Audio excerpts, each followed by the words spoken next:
Hello, it's 1 p.m. Eastern Time, so we'll get started.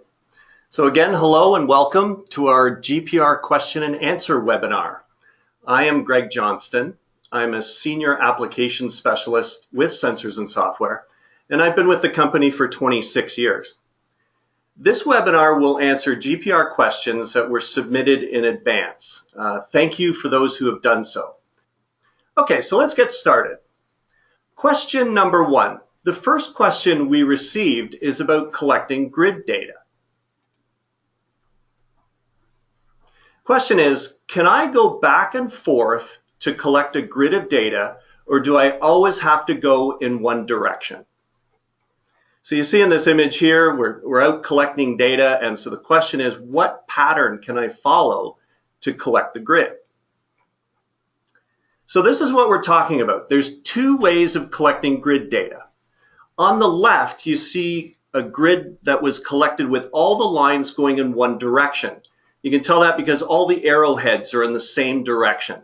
So in this one, we'd be collecting all the lines going in the same direction, and we call that forward lines only. On the right, it shows another grid collected with the lines in alternating directions. We call that the forward and reverse grid collection, or if you want to call it zigzag data collection as well. And you can tell it's going back and forth because the arrowheads of every second line go in the other direction. So the short answer is yes. If you are using a noggin or a pulse echo GPR system, you can collect data using forward and reverse data collection for a grid. If you have an LMX system or a Conquest, the answer is no. LMX and Conquest systems force the user to collect all the lines in the same direction, that is forward only. I'd like to talk a little bit about grid collection and explain why we put the restriction of forward only grid collection on some of our products. So you see here, here's the type of problem that can occur when collecting data in forward and reverse. We've got a depth slice here, and you can see a target. You can see an object that's depicted in red. Those are the high amplitudes or the strong amplitudes from the reflection. This is a utility, and the utility on this line is supposed to be linear. But you see that on every second line, the utility response is offset. So it doesn't look like a single linear object. It actually looks like two strings of dots. Let's look at another example of this. This is from a cemetery.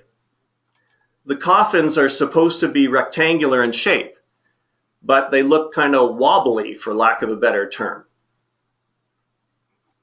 So when you're collecting data, how do you avoid this? So let's look at the best practices that if you are going to collect data in the forward and reverse direction, what you should do to make sure you collect it correctly and your data is going to be viable. The first thing we have to do is make sure that you've calibrated the odometer. You calibrate the odometer over a known distance. And more importantly on this one, make sure you calibrate it on the same material that you're going to be using when you're collecting the grid. So if you're collecting grid on grass, calibrate the odometer on grass. If you're collecting it on concrete, calibrate the odometer on concrete. That way you're going to get the best value in terms of a calibration. The second thing you should do is make sure that you start collecting each grid line with the center of the GPR. That is the midpoint of the two GPR antennas on the baseline. I'm showing that here in this image. Another common problem is for the user to press the start button and then immediately start pushing the GPR system. Wait a second until you hear a beep, or see on the screen that the system is ready to go. If you can't hear the beep, turn up the speaker volume so you can.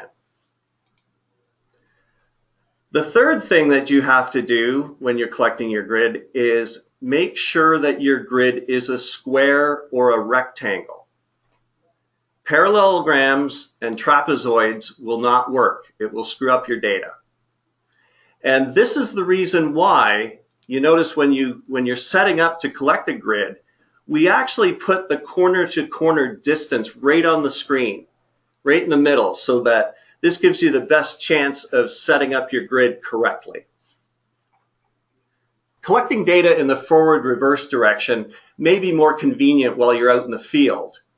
But if you're not careful and you don't follow the best practices I've mentioned here, you may end up spending more time back in the office trying to fix your data. So this is the main reason why the LMX and Conquest systems restrict the user to collecting all the grid lines in the same direction. Basically, it is to reduce the possibility of user error and increase the chance of collecting interpretable data. Yes, it takes a little bit longer out in the field, but as I say, if you correct possible errors, that time might be well worth it. And again, the other systems are more advanced systems, the Noggin and the Pulse Echo systems. We do allow users to specify that I want to collect grids in forward, reverse directions. And you can collect forward, reverse, or forward only, whatever your preference is. Okay, so hopefully that answers the first question that was submitted. Okay, the second question that came in is, can you show how to merge lines together to make one longer line? And absolutely. So what I'm going to do is I'm going to jump into the Echo Project software. And I've already opened up a file here, a GPZ file. And you'll see over here in Project Explorer, I have a folder that's called Merge, and I have 4 lines in the Merge folder. Now these were lines that were all collected one after another. So they actually all connect together, but they were collected as 4 separate lines. And there's a number of reasons why this could happen. I mean, you could be collecting data and you encounter an object, a fence or something, so you collect data on one side of the fence and then you go around to the other side and collect the rest of the line. So that's why you end up with 2 lines or more. It could be, the biggest reason is, and I often say to people, make sure that you don't collect lines for very long periods of time, because if something happens, or something catastrophic occurred, you'd end up losing data. And you don't want to spend an hour collecting data and find out, poof, it's gone.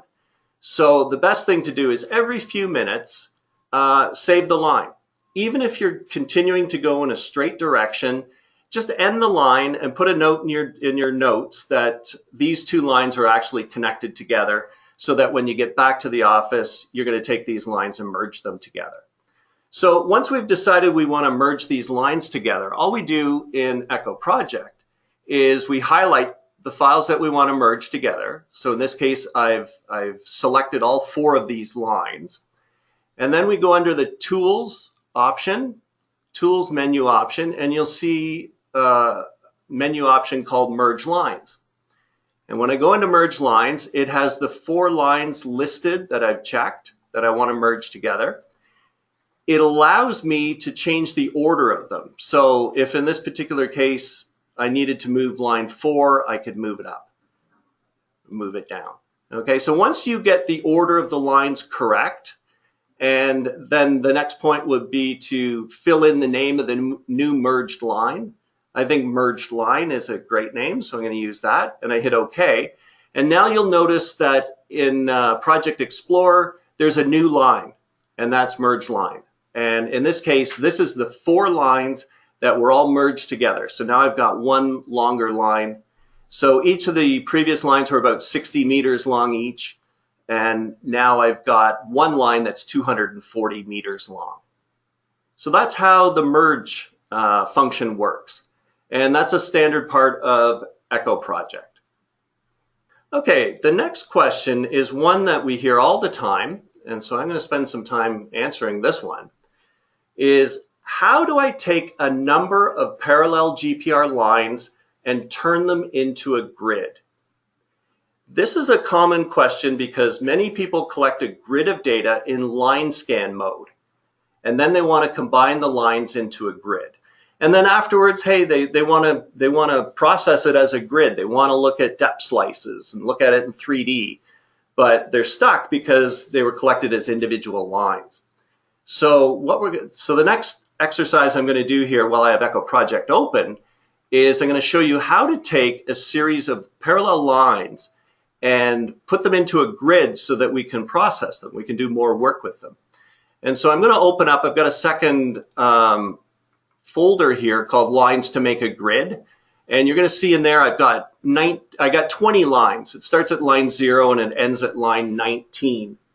And these are lines that were actually collected parallel. Now the first 10 were collected in the Y direction, in the X direction, and the next 10 were collected in the Y direction. So I have to note that. I have to know what direction the lines were going when I collected them. So what we're going to do now is we're going to turn the lines into a grid, and it requires the use of a utility program called GFP Edit. And some of you will recognize the acronym GFP because in Echo Project, when you want to add a grid to your current project, you select a file with a GFP extension. Let me show you an example of that. For example, if I right-click in Project Explorer, one of the options I have is Add a Grid. And if I go to Add Grid, it's looking for a GFP file. That's the type of file that it wants me to open. So as I say, in this particular case, you won't have a GFP file because the lines weren't collected as a grid. A GFP file is the grid geometry file. It's the file that specifies if a grid is if a grid line is an X line or a Y line, the position of that line, and what direction it is running, forward or reverse, which we just discussed. When you collect data in grid scan mode, a GFP file is automatically created for you. Echo Project reads it in, and there's nothing you need to do. But when you collect GPR lines in line scan mode, you are collecting individual GPR lines, so no GFP file is created. So in this case, we're going to use the GFP Edit program to create a GFP file from scratch. The first thing I'm going to have to do, so let's look at one of the lines in here. So if I click on one of the lines, you see one of the lines here. So one of these 20 lines is about 18 feet long, and we are going to take these 20 lines and make them into a grid. And I want you to notice this is a folder, and if the folder was an actual grid folder, you'd see a picture of a little grid on here. There's no grid, so these are individual lines. So the first thing that I have to do is export the data from Echo Project. So I'm going to highlight all the files, all the lines in this folder. I then go to File, Export. I'm going to export the lines, and I'm going to export the lines as line data. So follow the path here. So it's File, Export, Lines, Line Data. So I click on line data, and it asks me, what folder do you want to export these lines to? And I'm right in the folder I want to be in, so I hit Select Folder. It now generates a subfolder with all the lines in it. And if I open that up, you're going to see all the raw data. So the DT1 and the HD files, some of you will be familiar with that. And they're all listed for all 20 of these lines. So I'm going to use that folder of data, and that's what I'm going to be working with when I use the GFP Edit program. Get rid of that. So next I'm going to start up the GFP Edit program. And this is a free utility file. We do not sell this software. It's free software. If you need it, you can get it from our website. There's no password involved. You just download it, install it, and it will work. So I've got it fired up here. And so what we're going to do is build a GFP file from the lines that we exported from Echo Project. Go File. I'm going to create a new grid line. I'm going to call it grid.gfp, and I'm going to import lines. Let me try one more time. I think this is going to work this time. Okay, so I'm going to import the lines. Now you'll see that there's no lines listed here. And if you look in the bottom corner, it's because it's looking for files that have an X or a Y in them.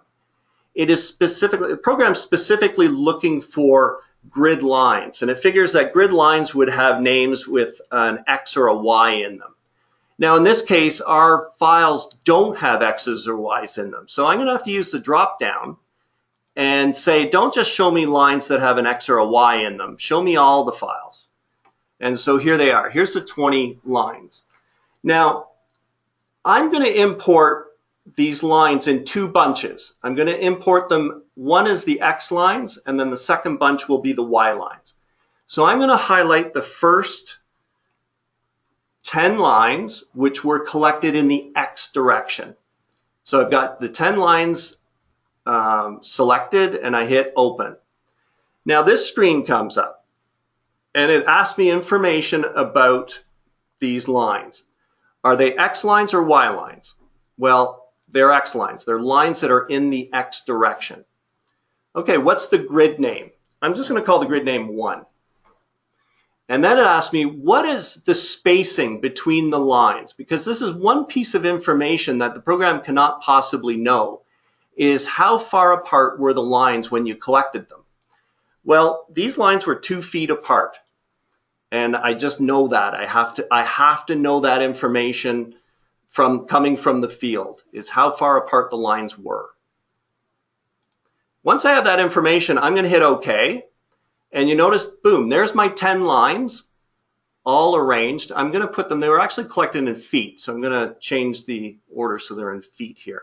So these are the first lines collected in the X direction. I'm going to do exactly the same thing. I'm going to import the next 10 lines, and these are the Y lines. So again, I go under Edit, Import Lines. I have to go to the drop down to select all files.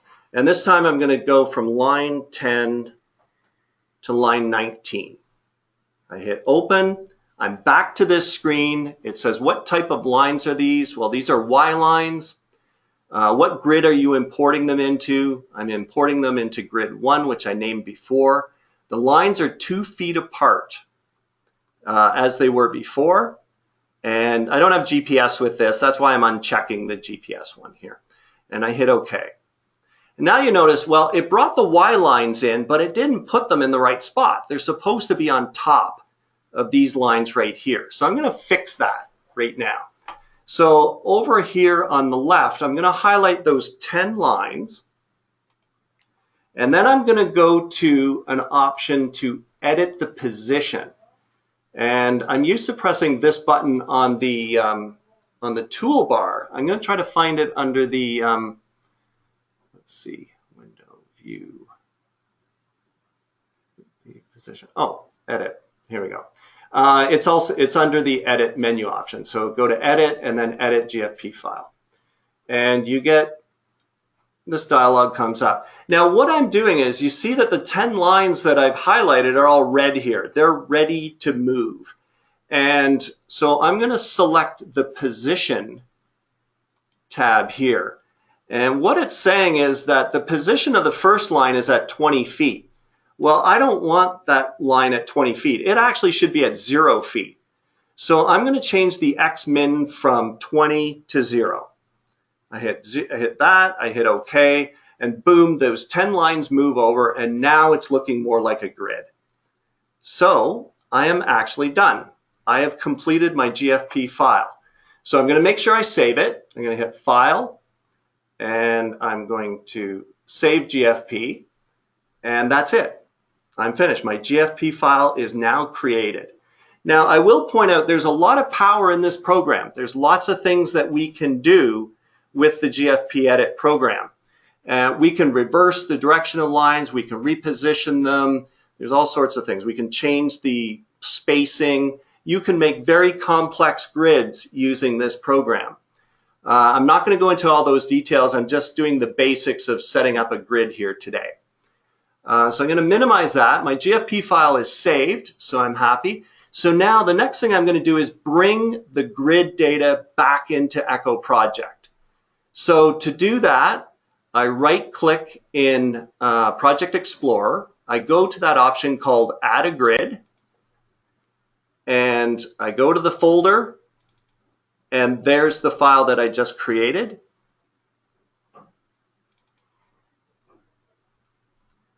And there's my grid. So I want you to notice a few things. One, map view opened up, because now we finally have lines in our project that actually have an XY space, XY positioning. And therefore, the lines can be shown, the grid can be shown. So that window opens up. The second thing is, if you look over here in Project Explorer, you're going to see that we have grid 1, and the little symbol, I know it's probably hard to see, but if you have good resolution, you can see that the folder actually has a little tiny picture of a grid on it. And that means right away, this is a grid file. And now I can start processing it as a grid. So for example, I can select it, and I can go to Slice View, and I can process it as a Slice View grid. Bring that in here and let me do this. So there's my grid, and there's the depth slices through. So, and that I think is what people are interested in doing. So they're taking their individual lines, making them into a grid so that we can look at them in as depth slices, and if we could also go on from here and look at them in 3D. Okay. So that hopefully answers the question. I know that will take a bit of practice, but this is being recorded. So once we have it up on our website, you can certainly review the last 10 minutes of me talking and try it yourself with the Echo Project software and the GFP Edit software. Okay, question number 4 comes from a customer in Colombia. And he says, I ran a survey line over 2 very large concrete pipes about 2 meters deep. Why can't I see them with GPR? So if we look at the image here, he sent me a photo. So here he's collecting data with a GPR system. You can see the 2 large pipes here. On the left, so we see where it was collected. And obviously there's 2 large pipes. On the right, we see the GPR data. Now, I want you to notice that this vertical scale is 8 meters. And so I think it may have been collected with an LMX, because LMX defaults to 8 meters for the depth setting. And if you look at the data, you can really see that the depth of penetration is in here around maybe 1.25 meters or so. And then the whole section starts to be dominated by noise. So the maximum penetration appears to be about 1.25 meters. And so the reason that you're not seeing the pipes is because the GPR is not penetrating deep enough. It is the signal, the GPR signal is getting absorbed by the soil before it can travel deeper. And I want to talk about this a little bit more. This is fundamental stuff. This is what we try to tell every GPR user, is that the depth that the GPR will penetrate in your area is mainly dependent on the electrical conductivity of the material being scanned. So here's an animation that shows what happens to the GPR signal as it travels in soils with different electrical conductivities. You can see that the pipe on the left would easily be detected with GPR because there's lots of reflected signal that returns to the surface. That's what it's all about. We have to get the GPR signal down to the object, reflect from that object, and then make it back up to the surface to be recorded by our receiver. If that doesn't occur, we don't see the object. If you look at the pipe in the middle, it would be visible, but it would be very weak. The hyperbola that came off of it would be very weak because the amount of reflected signal that makes it to the surface is low. And if you watch here, you can see the signal getting absorbed. It reflects, it's working its way back up to the surface, but again, the whole time it's being attenuated, and you can see it's a very weak amount of GPR energy that makes it back up to the surface. The pipe on the right would be invisible to the GPR because the soil absorbed all the signal before it could reach the surface. we got signal down to the object, we could not get any signal back up to the surface. And therefore, this object here on the right is essentially invisible to the GPR. So unfortunately for the person asking this question, it looks like their soils are like the soils on the right. And that is why the large pipes are not visible in the GPR data. So this is not good news for him, but it is the reality of GPR, and all users should understand this. So naturally, I think he asks a follow-up question, which is question 5. Is there anything I can do to increase the GPR penetration in this area? Well, there's something that will help to increase the depth of penetration a little bit. And that's called stacking. Now here's a slide that shows the concept of stacking. Stacking is averaging the data many times to reduce the random background noise produced by other radio frequency emitters such as radio stations, TV stations, cell phones, walkie-talkies, etc. And the idea is that if you can reduce the background noise, you can see GPR signals deeper into the ground. And so here we've got stacking, we've got various levels of stacking. At one stack, we record the data as it was collected. At 2 stacks, we actually record the data trace twice, average it, and save the average section, or the average trace. At 4 stacks, we collect the data 4 times, average them, and save the average trace. What I want you to notice is as we stack more, we reduce the background noise. And that's depicted here in red. You can see at 1 stack, there's a fair amount of background noise. At 2 stacks, it's a little bit smaller. At 4 stacks, it's a little bit smaller than that. And by 8 stacks, it's getting even smaller. So that's the idea, is if we can reduce the background noise, we will increase what's called the signal to noise ratio. And that's what we want. And so the idea here is that stacking will improve the depth of penetration. But you have to remember that stacking takes time. Collecting the data over and over and over again takes time to do it. And so it can reduce productivity. You may not be able to collect your data as quickly as you could if you had a lower number of stacks.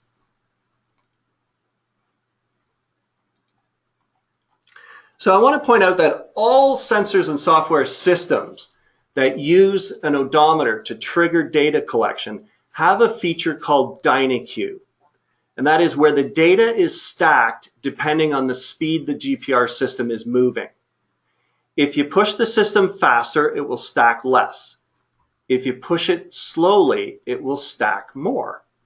And so that's what's shown here. So all our systems have this bar, this DynaQ bar.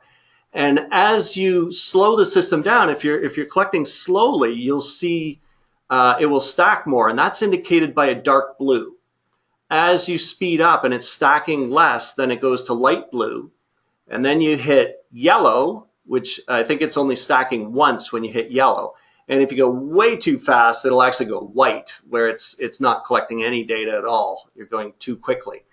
And that's what this bar is for.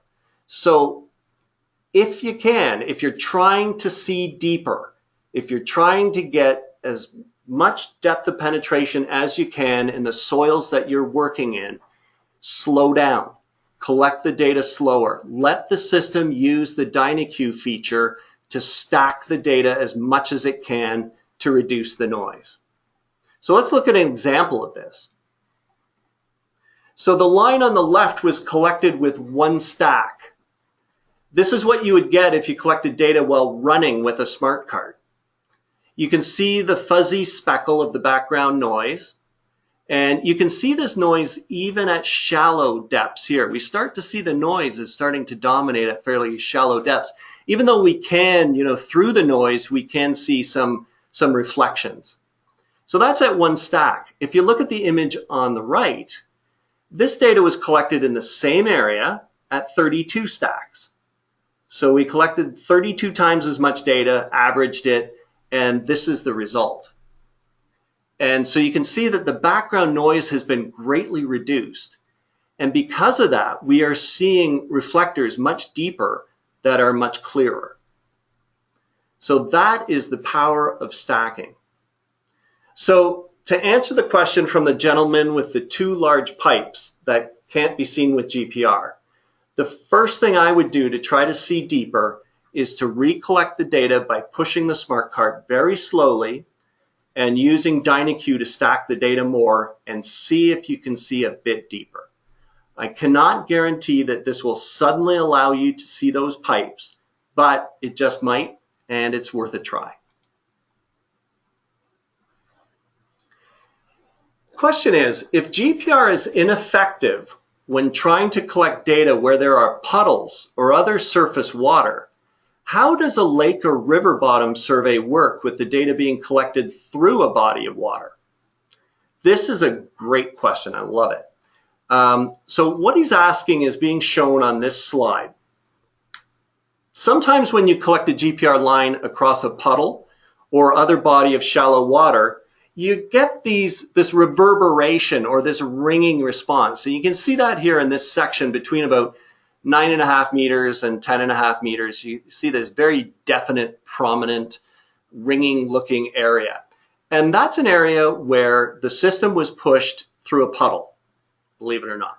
It looks so prominent. It looks like there's something massive in the ground, but this is simply by going through a puddle much like shown here on the right-hand side.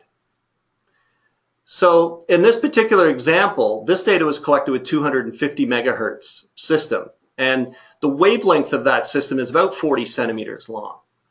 And what it looks like here is, and I think that what he's asking about is, it doesn't look like the GPR can actually see through a puddle of water that's less than an inch deep. Well, let's explore that a little bit further.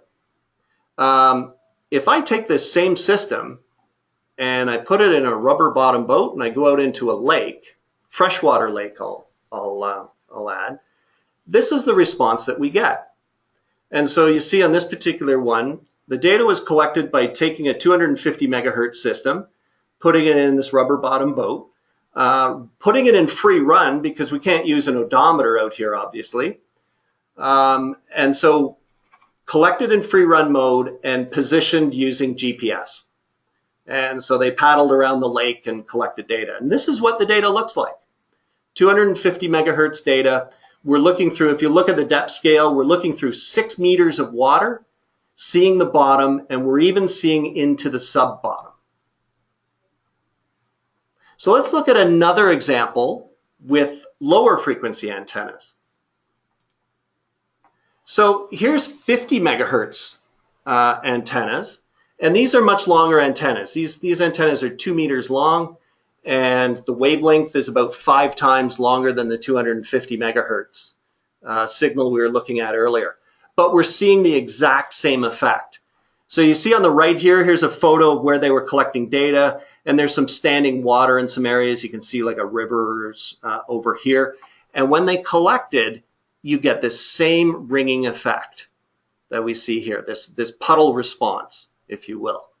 And in this particular case, the scale is much larger. So we're looking, this is 22 meters deep, and yet we see this ring from top to bottom on here.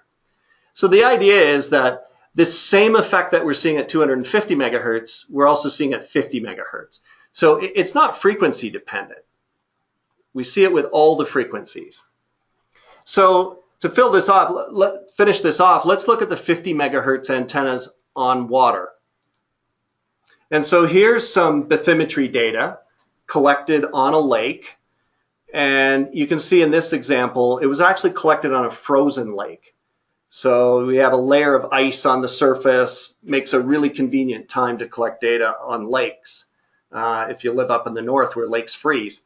So the 50 megahertz antennas were dragged around on the lake, on the frozen lake, again in free run mode with a GPS for positioning. And here's the data on the left. And again, same thing. We're seeing even deeper. We're seeing through 12 meters of water, and then we're getting signal into the sub-bottom. We can actually define the layers in the bottom of the lake. So it's actually tremendous penetration. So let's talk about what's going on. The water is not absorbing the GPR signal. I've heard people say things like this. But when you can see through 12 meters through the water and beyond, clearly the water itself is not absorbing the GPR signal. So this is what's going on. Hopefully my animation here is, you see that moving here. So what's happening is the GPR signals are getting trapped in the water layer and bouncing up and down. This occurs because of the huge contrast change in going from water with a dielectric constant of 80 to the ground underneath with a dielectric constant of 9 or so. So going from 80 to 9, huge contrast change. And that big change in materials creates a large reflection coefficient. And most of the GPR energy reflects upward from the ground surface. So rather than transmitting through into the subsurface, most of the energy will reflect back upward. And when it reflects back upwards, well, guess what? It encounters another interface going from water to air with another large reflection coefficient. So the energy reflects back down again. And this happens over and over again and creates the ringing that we see in the data. So essentially the ringing that we're seeing is caused by the energy trapped in this thin puddle layer. And that's why you see it in the two examples we were looking at, the two puddle examples here. We get that ringing effect because of the energy trapped in that water layer. Now, I want to point out one thing. Those of you with sharp eyes, there is actually ringing in this section. And it goes by another term here, which is a multiple. If you look at this part of the section on the left in here, we've got a reflector at about 6 meters. And beside it, we've got a few little hyperbolic responses here, 3 of them in there. Well, if you look at twice the depth, you see exactly the same thing. You see kind of a flat layer in here, and then you get 3 hyperbolic responses. So the deeper reflection mimics the shallower reflection perfectly. And that is a multiple. That is energy. The deeper reflection that we're seeing here is caused by the energy that bounced off the bottom of the lake twice. And so that is called multiples. Now, you don't see multiples as often as you might think in GPR data, but it is important to understand what it is when you do see it. The only multiples in GPR, you only see multiples in GPR data when there is an interface with a very large contrast of materials. So in the examples we've been looking at, if you're going from air to water or water to soil, these are all very large contrasts, and that causes a lot of energy to reflect and reverberate. So let's look at another example, and that's data in ice. So in this particular example, this was data collected, high-frequency data collected on an ice-covered lake. So you've got ice over water. Again, a huge contrast. So we're going from ice to water, and then when the energy reflects off of that surface, it comes back up, and then you're going from ice to air.